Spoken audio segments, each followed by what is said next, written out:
again at the Chevrolet booth. We are standing in front of a third-gen Camaro with a monster big block in it, the ZZ632. I'm here with Dennis from Chevrolet. Yep. Dennis, Hi, tell me everyone. about this new ZZ632 crate engine. Yep, so this is our new 632, and we're very proud of it. It's pretty much everything designed by us. The heads are unique heads that are based on a pro stock design. In the configuration that we have it's roughly 480 CFM flow on the intake side and about 340 CFM on the exhaust side. Okay. Our plan is not to just sell it in this configuration, but to sell it as cast. So any of the racers out there want to go put their own favorite ports in it, they'd be able to cut their own ports in it and tune it to their liking. Okay, so there's still a lot of room left to massage it some more, huh? There certainly is. There's a lot more capability in these heads. Real efficient combustion chamber, and what's actually pretty interesting about it is that compared to one of our standard big block engines, this engine takes about 6 to 8 degrees less spark advance to get to the best spark timing for torque. And so if you're building one of these on your own, you're using these heads, you got to be aware of that because it is a very efficient chamber. Really? Burns very well. Right. Wow. Okay. The intake manifold that you see on here is currently the only one that's available for it. We're working on other alternatives right now, but because of the unique layout of the intake ports and them being symmetric, there's no intake on the market that fits except this one at the moment. So we're working on other variations, but this is a combination. This is actually the engine that did the 1,000 horsepower certification run. Yeah. And high-end valve train in it. It's titanium valves all the way through. We've got copper beryllium seats in it. 2618 forged aluminum pistons. And 4340 crank in it, so it's really good quality parts all throughout this. Okay. This actual engine here did 200 drag race runs, 200 drag race passes on the dyno to basically verify that the parts were all nice and robust. But then the same engine did all the development work that we were doing and had a lot of dyno time on it before it did that 1,000 horsepower run. So it is a very robust engine. During the development work, we used cylinder pressure transducers to look at the combustion data in each of the cylinders, and we used that to drive the cow. So that's how we were able to achieve, 1,000 horsepower on 93 octane fuel. So very, very efficient design. Really we used all the every cylinder is we optimized every cylinder. So that's how we were able to get there to 1,000 horsepower, and it's 8. No longer just guessing. You're able to check everything. Yeah, no knock going on during that whole run because of the way we calibrated it. After it was done with all that testing, we did tear it down, inspect it, make sure all the parts were good and healthy.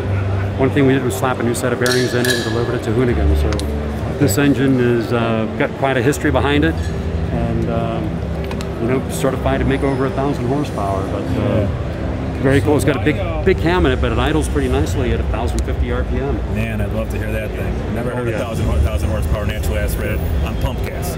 I've heard what 1,000 horsepower a nitromethane sounds like, but that's a little different. And it's. Can you boost this? What's that? Can you turbo this car? In the configuration, we didn't know because we're already at 12-to-1 compression ratio, so it's a very high compression ratio engine, and then the package is going to be sold with our controller and calibration, so that we know you got a safe combination to go off and drive around. And we are going to be selling the heads and the intake and parts separately. So actually hoping to see this coming year a lot of very cool big block projects coming out of people, taking advantage of these heads and intake. And next SEMA, it's going to be exciting to see what happens. I think the heads are going to be extremely popular. Look at the size of it. So these haven't came out yet? We're actually starting to build the engines for production right now. We've got a couple dealerships over here that are visiting SEMA with us. We're actually starting to take orders and deposits, and we should be delivering in just a matter of a few weeks. What's right? I want to say that what the GM minimum advertised price into the dealerships is approximately $29,500. But then the dealerships, you can chat with them over there, they can give you like the precise pricing that they're able to give people. Now, where's this engine built at then? It's built in our race shop in Pontiac, Michigan. The performance parts team partnered with Performance and Racing. We're all together in the same facility. And the same engine builders that build all of our Copo drag race engines, the engines for our C8 race cars that are getting ready to run to Petit Le Mans in a few days here.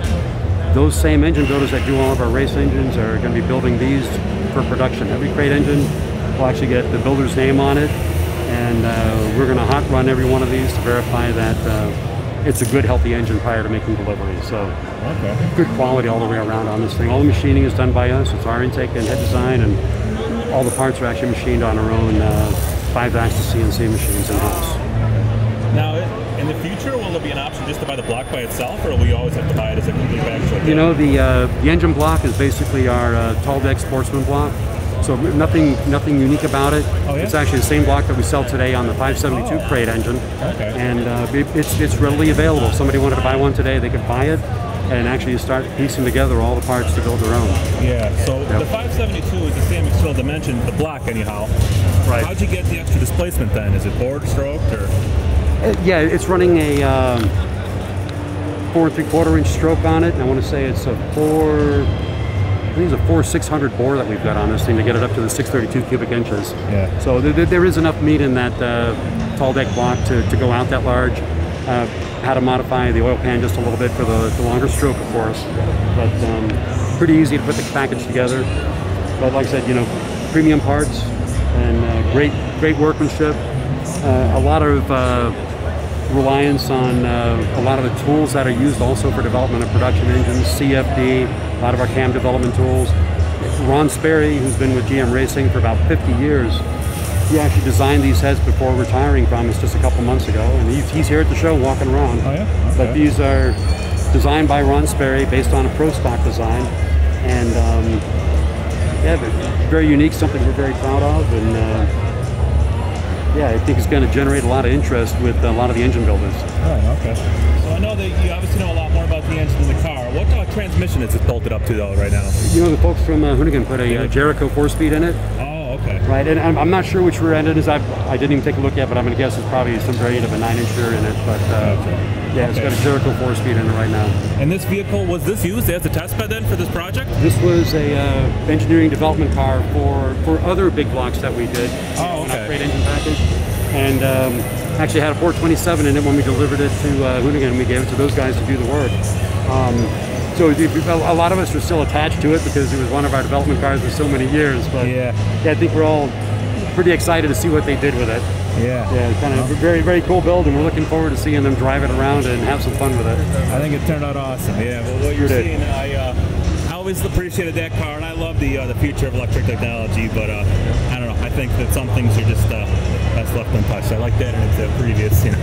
Yeah. There's something to be said about a nice big block with a big blower and surging, yeah, the sound that comes along with it, right? Yeah, but, yeah, no doubt that one's the direction we're going in the future. That's the direction. You know, I saw Jay Leno here yesterday, and that's all he talked about is the future is electric. And the capabilities of the electric motors are phenomenal. And the torque. And more and more people warm up to it and catch on.